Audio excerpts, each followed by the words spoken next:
It's time for This Week in Science and Education, the internet show that talks about all things health research and science related, new discoveries, new cures. How do we take this information and how do we make it relevant for the teachers and students in today's classroom? We're going to find out next. Stay tuned for This Week in Science and Education.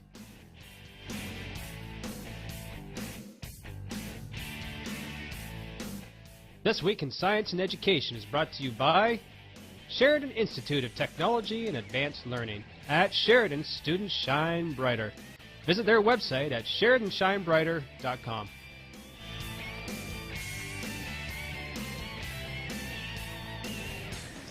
Good afternoon and welcome to This Week in Science and Education. We show where we talk all about, well, science and education. We're having a little bit of video difficulty this afternoon. Our guest is joining us via audio, so that's okay. We're glad that he could make it. We'll introduce him in a second, but first I just want to point out that Kevin's not here. If you hadn't figured that out already, he's taken an early vacation. So it's myself and Dr. Thomas Merritt from Laurentian University. So yes, hello to you, Sir Thomas. Hello to you, Colin. Hello to you, Chris. All right. Hello, hello. And on the line, we have Chris Lehmann, the principal of the Science Leadership Academy, a science school, science-based school, I guess, science-centered school in Philadelphia.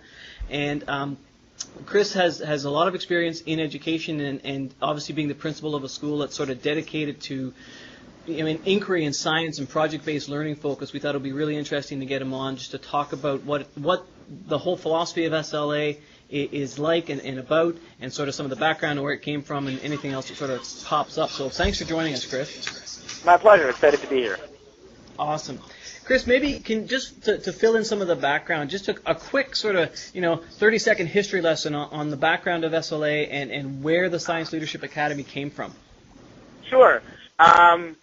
I was born as a child, and the SLA was the brainchild of a lot of different people. Back in the early mid-2000s, Paul Vallis, who was at that time the superintendent of Philadelphia schools, really saw a need for small partnership high schools to offer alternative kinds of education, different ways of doing things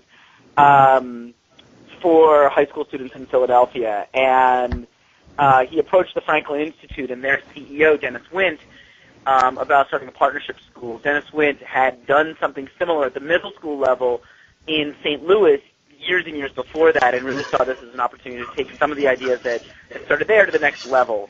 And essentially that was, they started talking, they came up with sort of a basic sketch-up of the idea. At the time, Paul Vallis was saying, like, this is going to be SLA, this is going to be Philadelphia's Bronx Science, the Bronx High School and Science, famous high school in New York City. And I think the Franklin and then me as well sort of had a different vision of what the school could be. And we envisioned the idea of a small, nimble, entrepreneurial school with a focus on inquiry-based education and a focus on 21st century learning that could really do something very, very different than what was being done in Philadelphia. And I was at the time in New York City. I'd been talking, and Mr. Vallis had posted Philadelphia was going to start a bunch of small schools, and so I had been part of doing that in New York City. And I started calling anybody I still knew in Philadelphia, which is where I'm originally from, saying, who do I need to talk to do this? I wrote up a white pager of sort of what I thought a school could be, started shopping that around, eventually found people said, you need to talk to people at the Franklin Institute. They're talking about similar ideas. I sat down with them, and I think when we sat down, we found a real meeting of the minds. We found a partnership that we knew would work, and from that, SLA was born. So, Chris, can you back up just a second and explain so I'm a geneticist who went through high school 20 years too late to take advantage of this kind of thing. And I'm a university professor, so I'm completely out of the loop with high school education. What is inquiry-based or inquiry-driven education in a high school setting? What does that mean? At its root, what it means is that we have to start from the questions that we ask and find the answers there. And I think that at base level, it is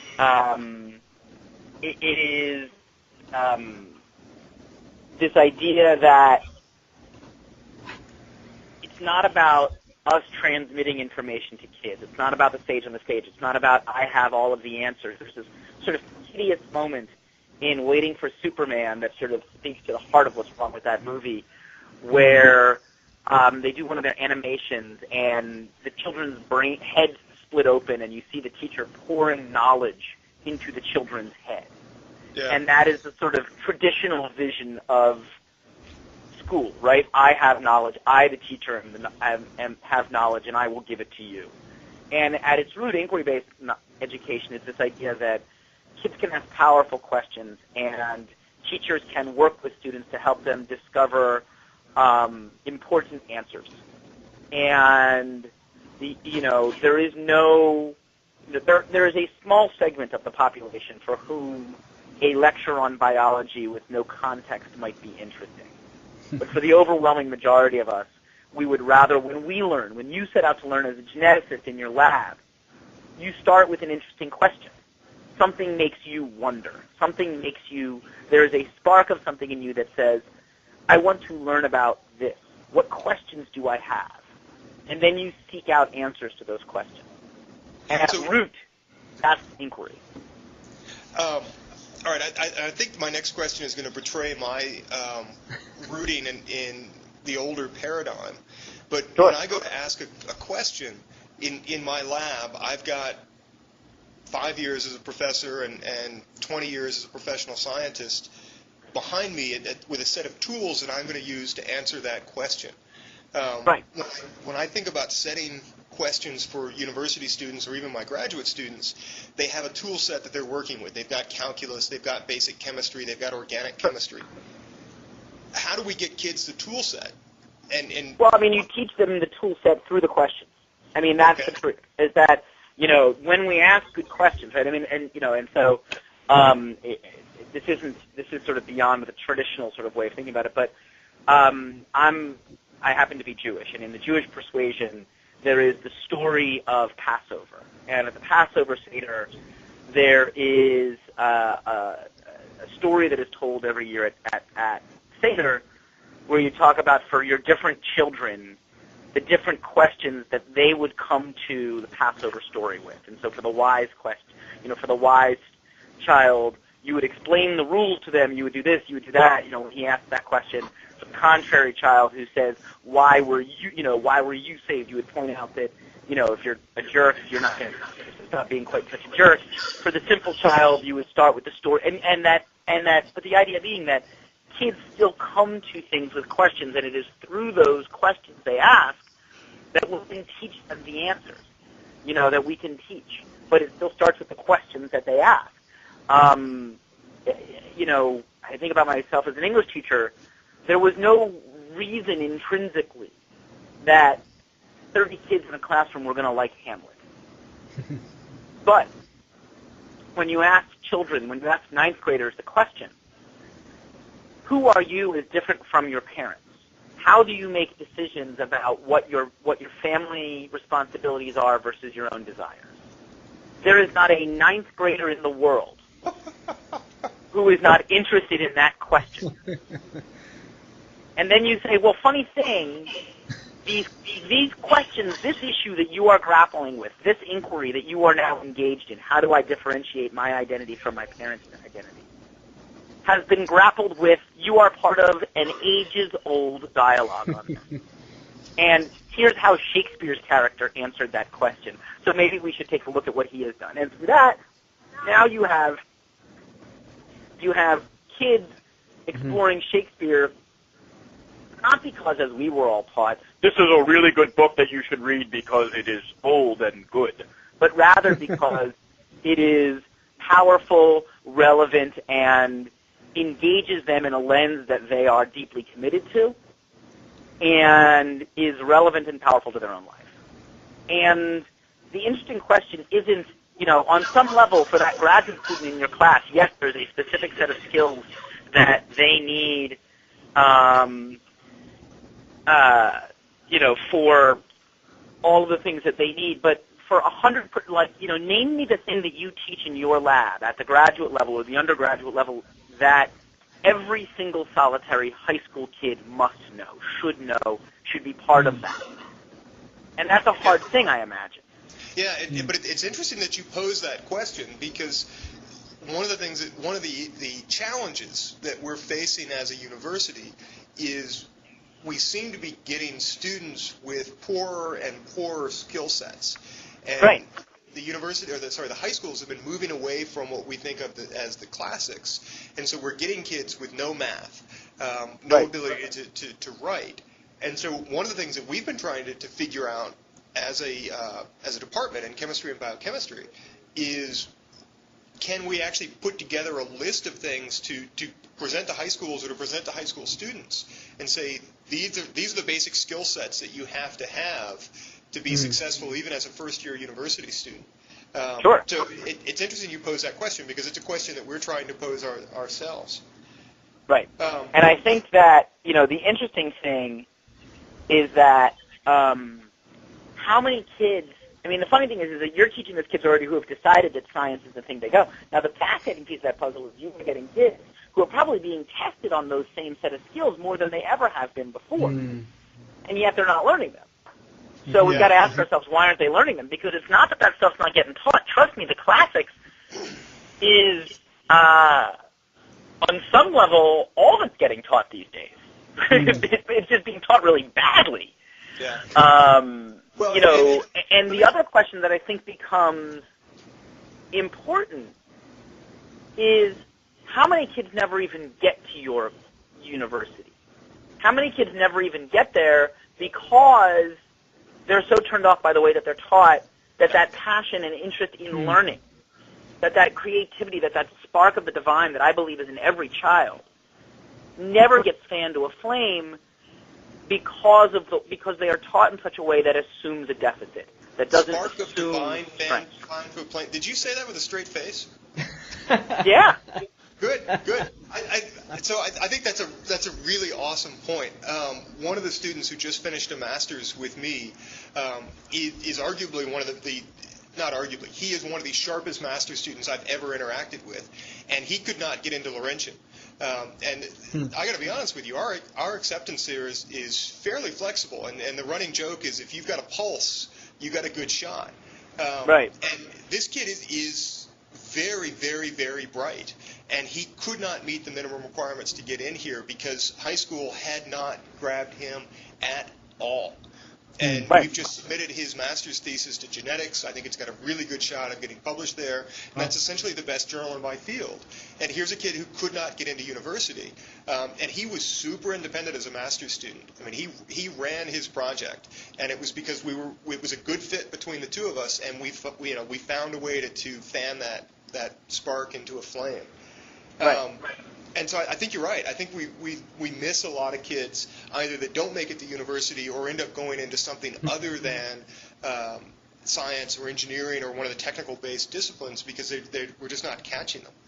You know what? Right. Thomas, Sorry. No, I'm just thinking from and to back up what Chris was saying, it would be really interesting to talk to the student you just had go through and get his master's about why high school didn't grab him. Because it seems to me that what Chris is saying is when you set up an inquiry-based, project-based learning environment, you tend to grab those kids because they find that passion sooner, maybe. You really think I'm going to let you talk to my master's student who just finished in my lab on a recorded conversation? Is that a problem? Chris, the questions are huge here. I think one of the reasons that we still teach in a really simplistic pour the knowledge into the head model is that's an easy thing to design a curriculum around. So how do we train teachers sufficiently that they can ask questions? Because if they ask the right question, that question is going to force all these skill sets that I'm worried about. And if they ask a really boring question, it's not going to. And I know, 30 years ago I was in one of these gifted and talented programs until I got myself thrown out. And the reason I got myself thrown out was because the questions that we had to ask, or we had to answer were so trivial that it wasn't challenging, it wasn't exciting. And when I pointed that out, I was asked to leave.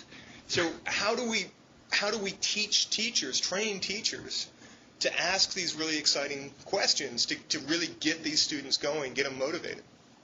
Right. So I think the first thing we have to do is challenge a lot of the assumptions we have. I think that the worst, there's a difference between inquiry-based teaching and Socratic teaching, right? Socratic teaching assumes that teachers ask questions that they know the answers to and then solicit those answers from kids.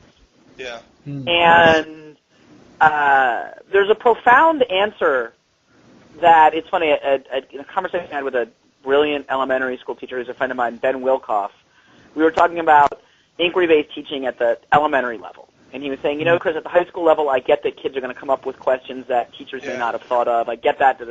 But at an elementary question, how do we ask questions we don't know the answer to? We just know the answers to this stuff. And I said to him, there's one question teachers never know the answer to. And that is, what do you think? And we should ask that question more. And we should listen deeply to the answer. And we should care about what that answer is, and then we should act on those answers and help kids to refine, define, and expand on those answers. And we don't do that. Yeah. That's really cool, Chris. I'm sitting here thinking now sort of what that looks like in practice, and having had the opportunity to talk to some of the students at SLA, and they sort of fill me in on a little bit. What does that look like with your students in terms of how they generate their own questions and how they start to find answers, and then to get at Thomas's point, how we pull in that standard set of high school science tools, if you will, to help them find those answers? Like how does that work on a day-to-day basis with some of your students? That's in a lot of ways. I think that one is you can't just sort of start there, right? It's not like, okay, like here's the blank page, because the blank page, quite honestly, is terrifying for students as well as teachers. But you can start. It's about scaffolding toward how you do it well, and we can do those things. So, like for example, giving students, front-loading students, like in a ninth grade, for example, which is, where our school starts, and therefore where we do a lot of the scaffolding work takes place, saying to students, here is a 5 to 10 minute mini lecture, video, simulation, yada, yada, yada. We're going to prime the pump. Now, how do we ask good questions? Teaching someone the skills of inquiry, teaching students how to ask deep questions, how to move beyond the, observational questions to an analytical question, to a discovery question. That's all a process. And you have to teach kids how to do that, because they don't all know that. And so therefore, that becomes part of teaching students inquiry, teaching students to be learners in that way is a part of what we do. It's not like you just sit there and say, hey, here's something, go ask a whole bunch of questions of it. You know what I mean? Like, you have to teach kids how to get there. Sure. Don't you also have to teach the teachers how to ask those questions? Yeah. Here's the beautiful thing, which is that, the beautiful thing about this sort of iterative model of inquiry learning is this isn't something that teachers do to students. This is something we all do together. This is the way we learn. And when that happens, there's nothing wrong with saying teachers are at a different place in their lives and therefore have more expertise at doing this, therefore are the experts in the room. We still are. But that doesn't mean that, and one of the things I think is so powerful about science leadership and what you see from teachers here is that while they may be at a different place in their journey, students here see teachers learning with them. Yeah.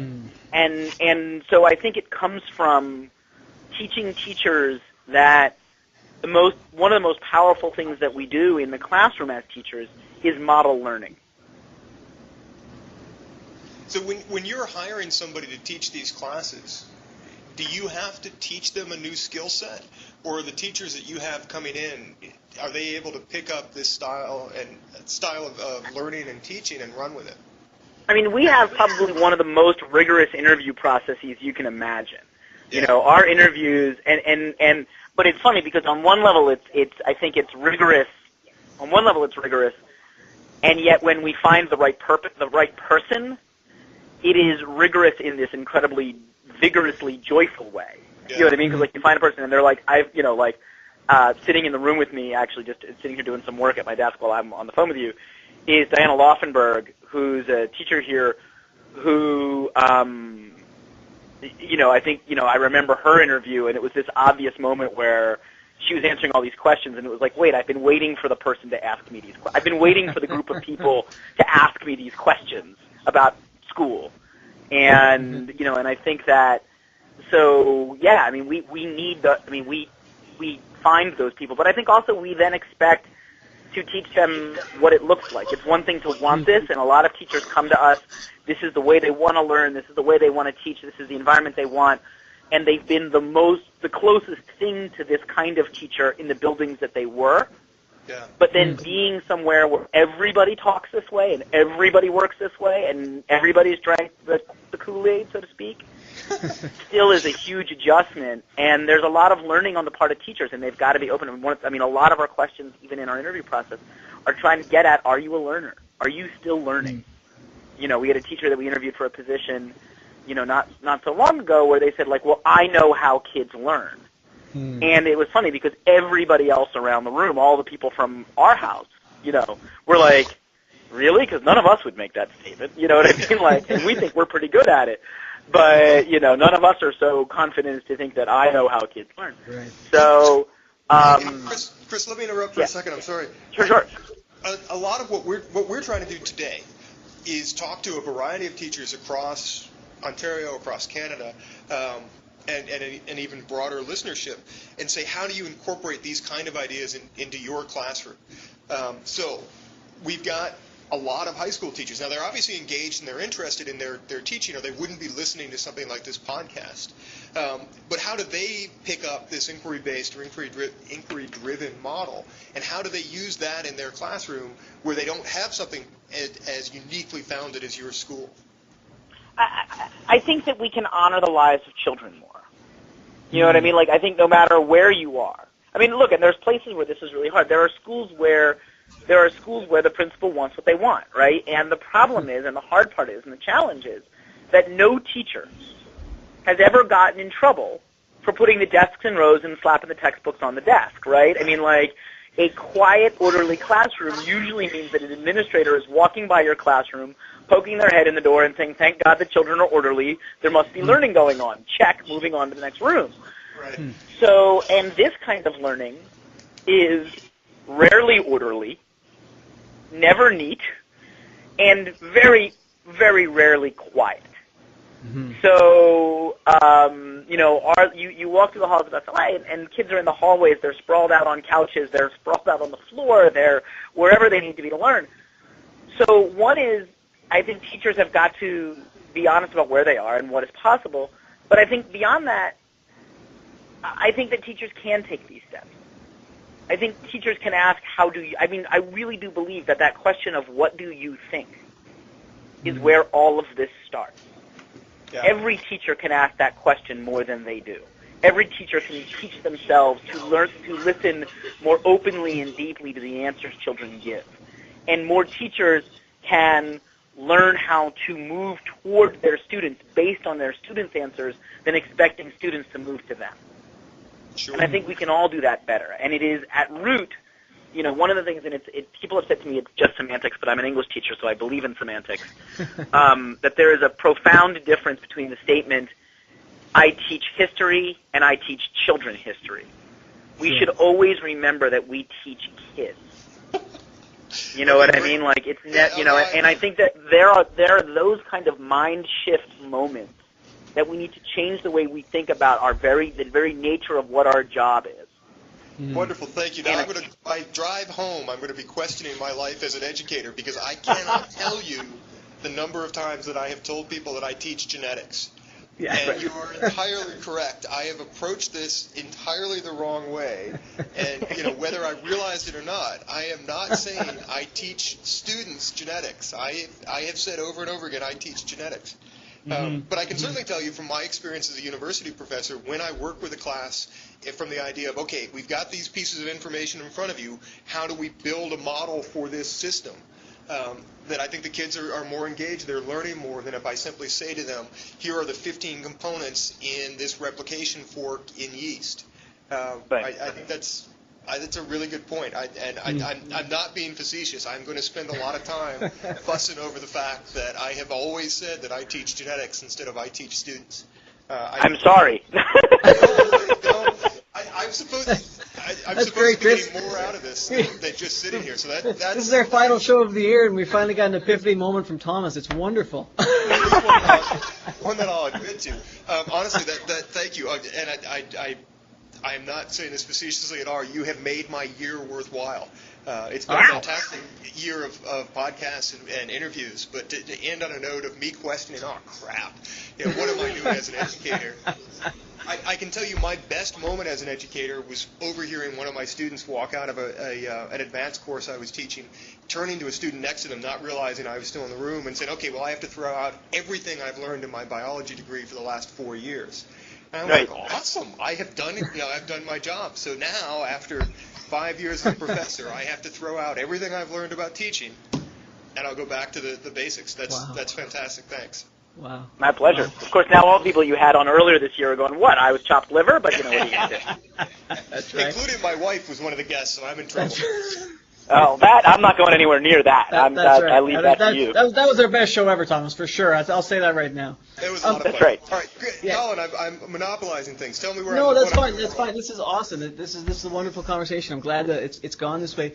Chris, just one of the things that I think is very interesting and very unique about the Science Leadership Academy is the partnership you guys have with the Franklin Institute. And you mentioned it briefly, but for those who don't know, the Franklin Institute is a science center essentially type of museum research institute in Philadelphia, and the school is partnered with that. Could you talk a little bit about what the students get from the partnership and how they work with the folks at the Franklin? Sure. So there's kind of, I would say that there's some very, very concrete things that are easy, right? So the first thing is that the Franklin Institute gives every SLA family full family membership to the Franklin Institute, which is awesome and great, and so our kids just get to kind of live there, which is kind of nifty. This amazing program for the 9th graders where the entire 9th grade goes over every Wednesday afternoon and works with the Franklin Institute faculty on all these incredible mini courses on things that are just never part of a high school curriculum, whether it is bringing in guest speakers from all kinds of amazing science stuff to honestly like classes on marketing and publications from the world of sort of running a museum. And then there's just all these other things that just kind of happen amazingly because of this partnership with the museum. So we have met Bill Gates, we've met Stephen Squires, who's the lead researcher on the Mars Land Rover project. Yeah. We met Cornel West, we met Dean Kamen, and just their reach, who they have at their disposal is amazing, and because of this deep partnership we have with them, we get all these incredible experiences. Kids intern over there and do amazing things, and so there's just this incredible sense that we walk the walk with them. And again, it's this notion of, the Franklin Institute has been a leader in the Philadelphia area for teaching science teachers how to teach inquiry-based science for decades now. So there's sort of fundamentally at its root, there is just this incredible synergy between the two organizations and the belief that both of us hold about what education should be. And then the other cool thing about that for the Franklin is that they have this laboratory of 500 kids who can bring their ideas to bear on the museum. So our kids designed the walking tour when Galileo's telescope was here. It was our kids who designed the walking tour that you could download onto your iPad, or on your iPod, and listen to as you walked through the exhibit. Now, that was an amazing thing for our kids to give back to the museum. Now, the amazing thing is the kids who designed that were there in the room when the Italian curator of the museum in Milan, where his telescope is usually housed, unpacked the telescope. So, right? I mean, now I got to be in the room because I was the principal who arranged it, and that was but I had to stand in the back. You know what I mean? That was this thing where it was literally the kids were there as they unpacked Galileo's telescope. I mean, you really can't for the group of students that designed that podcast. And the beautiful thing is they were there not because, like, in the coolest sense of it, they weren't there because, ooh, this is our, the museum was like, well, these are our kids and we want a handful of them to be there. No, they were there because the museum curators, the event, the curators of the exhibit were laying out the exhibit of where everything was being staged. And these kids had designed the walking tour of all, sort of designed the podcast for each of these different artifacts, and had to be in the room so they could go back to school, to their editing decks, and put the podcast in the right order. Right. So they weren't there to be nice to them. They were there because the work they were doing mattered. And the stuff that they were doing, the artifacts of their own learning, weren't just something that was going to sit in a classroom wall somewhere, but it was actually going to be used by thousands of people as they experienced that exhibit. Like, what an incredible thing. So, like, great to be there because it's nice to be there. Better to be there because you matter. Uh-oh. Hello? Am I still there? We got you. You are, but we lost Colin. No, Oh, dear. I'm still here. Oh, okay, good. Yeah. Chris, you still hear me? Yep. Yeah, okay. No, I think we're still good. You know what? Just looking at the time here, we've spoken almost a half an hour. Maybe just one last little segment in terms of walking the walk a little bit with teachers. And Thomas has asked some really good questions about that. And the reason I know of SLA is because of EduCon. And I was fortunate enough to be able to go down there this past winter, and like I said, meet you and meet some of your staff and some of the kids. I didn't meet as many kids as I was hoping to because of the snow day, but you can't fight Mother Nature. But maybe just a little bit of a discussion about sort of the EduCon philosophy and how that is helping teachers wrap their brains, teachers across North America wrap their brains around the inquiry-based thinking process for kids. So, the background behind that and what you try and do every year at that conference. Awesome. So EduCon is this incredible conference that we host here at school, co-hosted by, it is co-run by students and teachers and me, and it really is co-run by the kids. In fact, this year, you mentioned the snow day, our two student co-chairs, one of the pieces of the puzzle they take on is they plan the Friday. They plan the Friday experience. And that's the day where we literally try and have as normal a school day as humanly possible with an extra several hundred people in the building. And the kids plan that out. They create the documents for it. They recruit the tour guides. They figure the whole thing out. And that's a month-long process to make that really work. So this year, the Thursday, which is the day we kind of put all of our prep work together, was a snow day. And we were like, okay, and about 10 kids came in to just clean up and make sure we were ready and yada, yada, yada, and they came in on a snow day. The next thing that happened is at 7:30 Thursday night, Zach Chase, Anna Laufenberg, and I, who are the sort of three co-chairs of the whole thing, the adult co-chairs, were having dinner being like, all right, are we going to have school tomorrow? Oh, God. And sure enough, at about 7:30, the school district called school. And within 2 seconds, our cell phones exploded with text messages from all the kids, like, what are we doing, what are we doing, what are we doing? So I had to call my boss and say, am I going to get fired if several hundred children show up to school tomorrow on a snow day? And we had to wait a little while she found the answer to that question. Sure enough, we got to go. We got the green light to go, and we literally had 200 kids come to school out of the 500 we have on a snow day to put together this day so that way the adults who were here for the conference still had an amazing day. And the amazing thing about that was these two student co-chairs, Cody and Alea, show up at 7:30 in the morning, took months of planning, and basically tore it up. And said, all right, not going with plan A. We got 2 hours till everybody shows up. What's plan B? And they just planned an amazing, basically we put on an unconference that day. That they did on the fly. So it's about real-world learning, and sort of how do you build this stuff. And they had the confidence and the sense of self and the sense and belief of themselves to do that, which is awesome. And so the whole conference is basically a sort of it's not an unconference. We want people to bring their A game. We want people to come and not just kind of muse, but really to plan sessions that are facilitated, workshopped, inquiry-based sessions. So it's not sit and get, but it's also not don't plan.